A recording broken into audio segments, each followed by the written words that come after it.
Now, if we have a triangular lamina,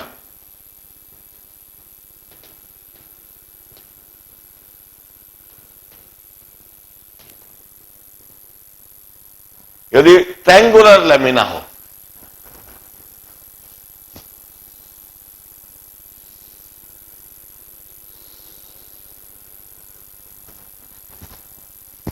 किसी भी तरह का रैंडम ट्रायंगुलर है lamina, we use to say the centroid of triangle is the centre of mass. Centroid of triangle क्या होता है? It's the point at which median intersect. जिस point पर मीडियन इंटरसेक्ट करते हैं वह सेंट्रॉइड होता है। Now what do you mean by median? Edge length, जो एज है ट्रायंगल का एज है उसका सेंटर, इस एज का centre, this is centre C1। इस एज का centre, this is centre C2, और इस एज का centre, this is centre C3। इस वर्टाइसेस को इस एज के सेंटर से मिला दीजिए। This is the first median of the triangle, this is median M1। Median means the line joining vertices with center of opposite edge. Median means line joining vertices with the center of opposite edge. यह पहला median M1। दूसरा median बनाता हूं, इस vertices को opposite as के centre से मिलाऊंगा। This median M2। तीसरा मीडियन, दो मीडियन जहां इंटरसेक्ट कर जाए वह पॉइंट सेंट्रॉइड होता है। दिस पॉइंट इज सेंट्रॉइड, और यही पॉइंट सेंटर ऑफ मास भी होगा। कंपल्सरीली तीसरा मीडियन भी इस पॉइंट से पास करता है।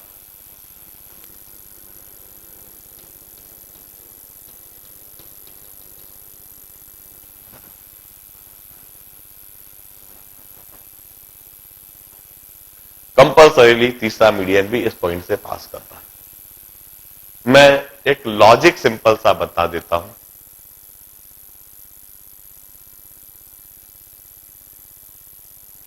कि किस तरह से मैं सेंटर ऑफ मास की लोकेशन इस जगह पर बोल रहा हूं।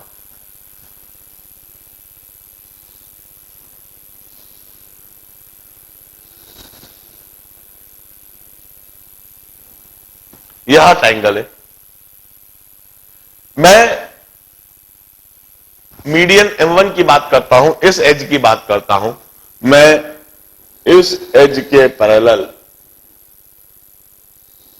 ढेर सारे ऐसे डिफरेंशियल एलिमेंट यदि ले लूं, ढेर सारे इस तरह से मैंने पैरेलल एलिमेंट ले लिए।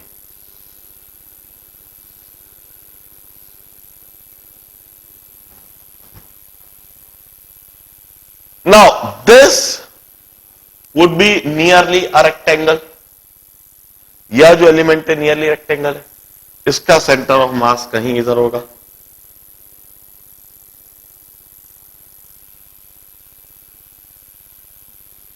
दूसरा रेक्टेंगल, दूसरा एलिमेंट यह भी नियरली रेक्टेंगल है, इसका सेंटर ऑफ मास कहीं इधर होगा, इसका सेंटर ऑफ मास कहीं इधर होगा। इन सबके सेंटर ऑफ मास इस तरह से इस लाइन में होंगे, और इन सभी के सेंटर ऑफ मास को यदि हम जोड़ेंगे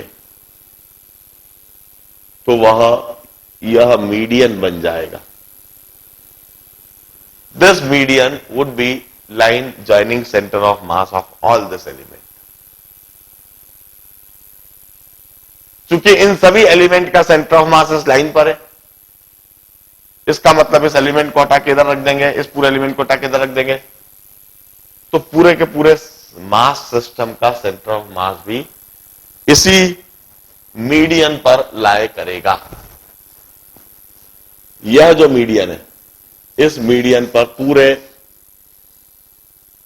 मास सिस्टम का सेंटर ऑफ मास लाए करना चाहिए।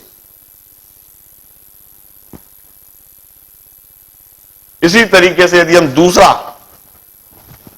एज ले लें और दूसरे एज के पैरेलल इस तरह से ढेर सारे मसल्स बनाते जाएं,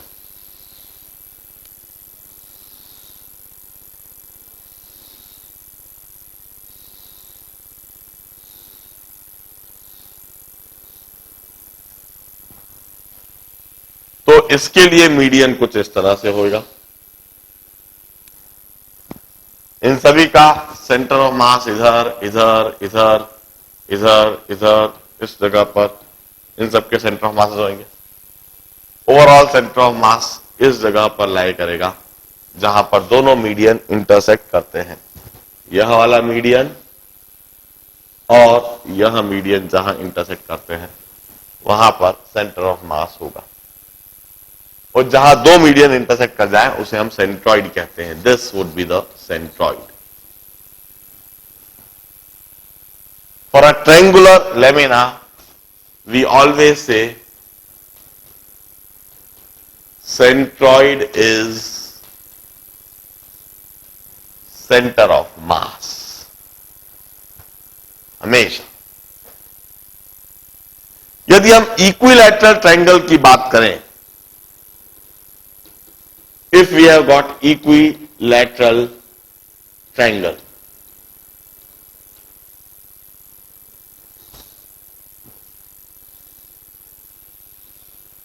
तो एक प्रॉपर्टी हम इधर रिकॉल करवा दें कि सेंट्रॉइड कहीं इधर होएगा, सेंटर ऑफ मास कहीं इधर होएगा,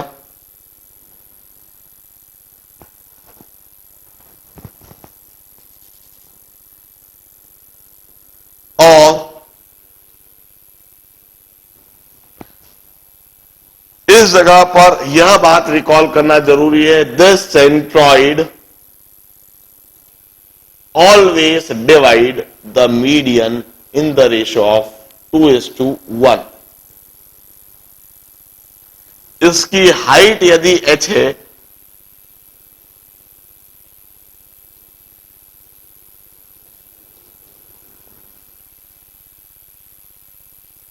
तो सेंटर ऑफ मास की हाइट होती है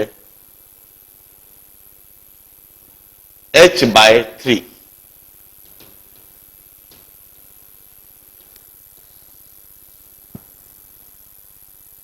ध्यान रहे कि यह जो हाइट है, इट्स इक्विलैटरल ट्रायंगल की एज लेंथ यदि a है तो a cos 30 और this height h is a √3/2।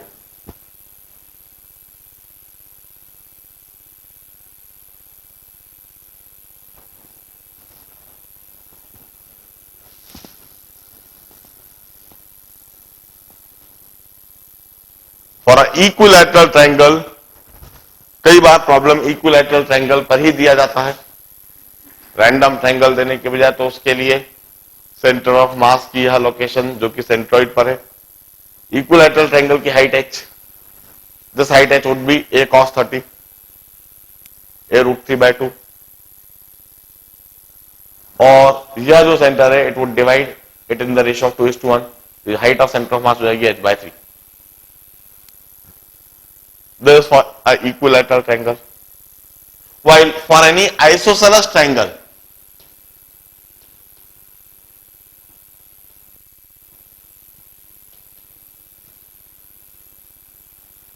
this is an isosceles triangle. इसकी दो एजेस बराबर है,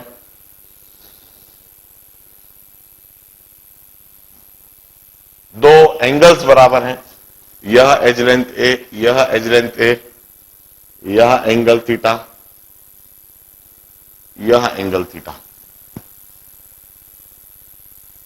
इस आइसोसेलेस ट्रायंगल की हाइट यदि h है, वंस अगेन, तो सेंटर ऑफ मास कहीं इधर होता है और यह सेंटर ऑफ मास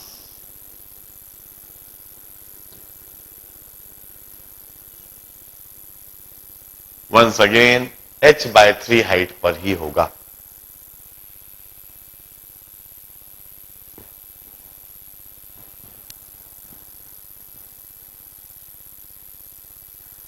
मैं इधर रिलेट करवा दूं, h upon a is sin theta, h is a sin theta, and height of center of mass is yet h/3.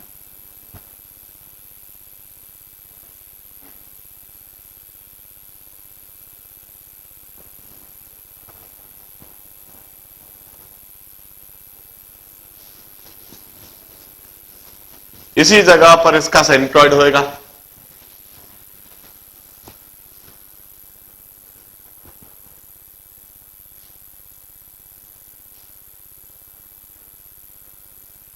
While if we have a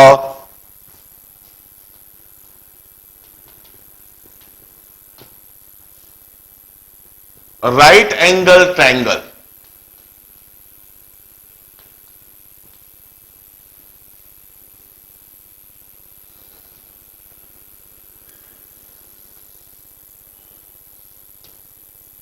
इस तरह का कोई राइट एंगल ट्रायंगल है, यह एंगल 90 डिग्री, यह edge length A, यह edge length B.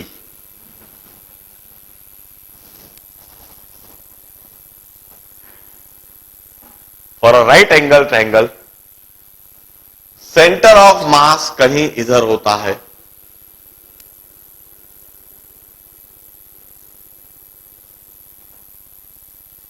Centre of mass कहीं इधर होता है,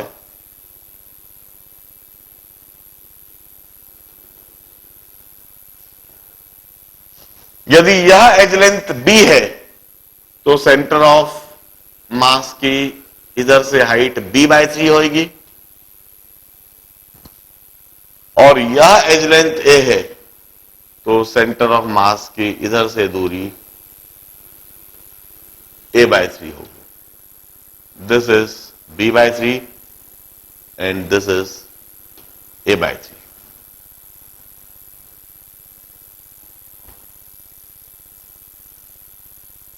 मतलब ट्रायंगल में centre of mass edge length by 3 के लिए एक थंब रूल बना लो। इक्विलैटरल ट्रायंगल के लिए जो भी इक्विलैटरल ट्रायंगल की हाइट है उसका h/3 दिखा, वो हाइट हम फिर ट्रिग्नोमेट्री से देख सकते हैं। जो भी कुछ इक्विलैटरल ट्रायंगल की हाइट है उसकी h/3। आइसोसेलेस ट्रायंगल के लिए जो भी कुछ आइसोसेलेस ट्रायंगल की हाइट है उसका h/3, और राइट एंगल ट्रायंगल के लिए जो सेंटर ऑफ मास है किसी भी एज से, यह जो राइट एंगल ट्रायंगल बनाती हुई एज है, इनसे a/3 और b/3 की दूरी पर एक thumb rule, edge length by 3, height by 3। इस तरीके से हम किसी भी ट्रायंगल का सेंटर ऑफ मास कंसेप्चुलाइज करेंगे। ध्यान से इस आर्टिकल को पूरा पूरा देखें, इसके बाद अगला सिस्टम समझाऊंगा। Let's proceed. If we have got a thin hollow sphere, thin uniform hollow sphere, or we call it a shell। हम इसे शेल भी कहते हैं, शेल।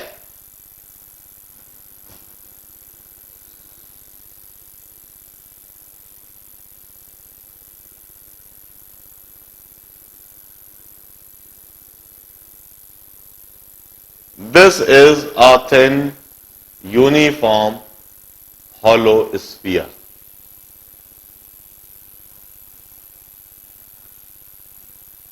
पतला है, अंदर से खोखला है, गोला है, पतला खोखला गोला, thin hollow sphere. It's a 3 dimensional mass system. यह एक 3D मास सिस्टम है।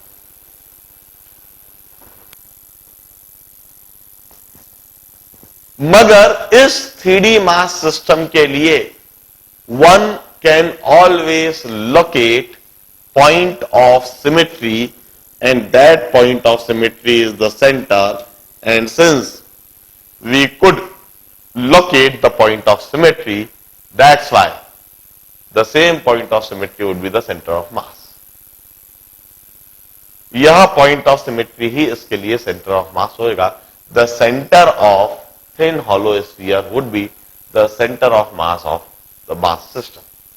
Once again, सेंटर ऑफ मास उस पॉइंट पर है जहां पर वाकई में कोई मास रखा हुआ नहीं। सेंटर ऑफ मास उस पॉइंट पर है जहां पर एक्चुअली कोई मास रखा हुआ नहीं।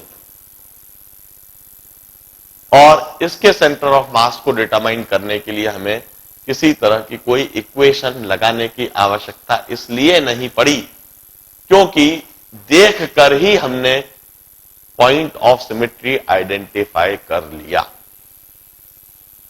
We'll have an interesting case if we have got thin hollow hemisphere. यदि हमारे पास thin hollow hemisphere हो तो वह एक इंटरेस्टिंग सिचुएशन बन जाएगी। thin hollow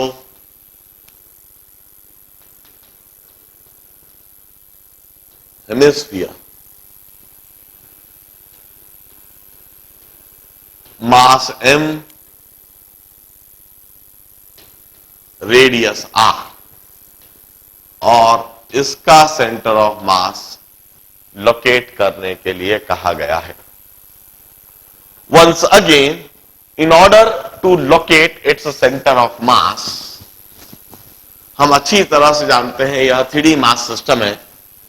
3D mass system का सेंटर ऑफ मास का लोकेशन कॉम्प्लिकेटेड हो सकता है यदि हम मास सिस्टम को चाहे जैसा रखा हुआ देखें। हमें सेंटर ऑफ मास डिटरमाइन करने के लिए सबसे पहले हमारे मास सिस्टम को एक प्रॉपर तरीके से प्लेस करना होगा और कुछ इस तरीके से प्लेस करें जिससे कि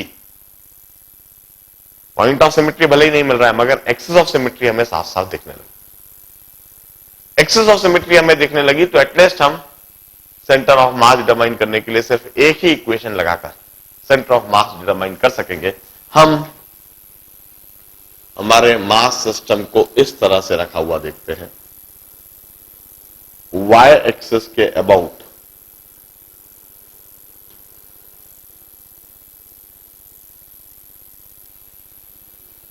सिमेट्रिकली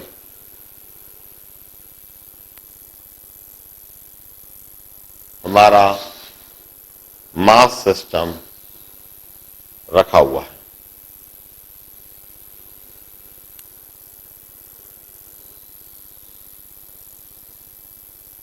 यह हमारी वाई एक्सिस है,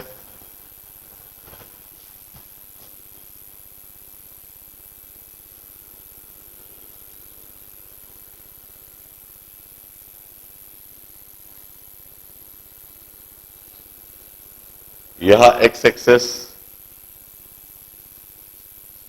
और बोर्ड के बाहर निकलती हुई यह जेड एक्सिस। इस तरीके से X Y Z coordinate system को सोचिए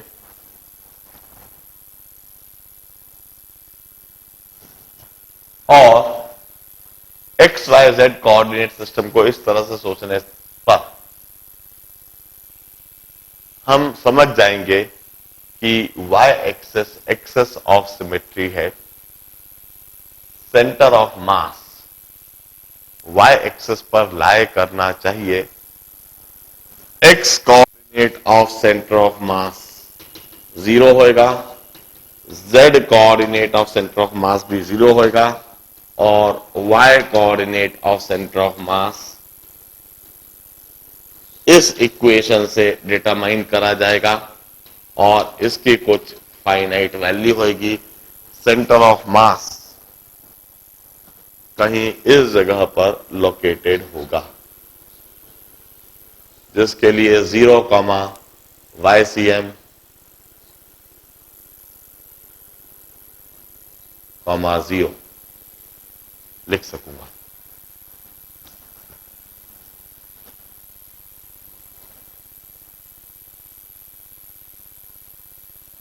और वह y coordinate of centre of mass इस इक्वेशन के द्वारा डिटरमाइन करूंगा।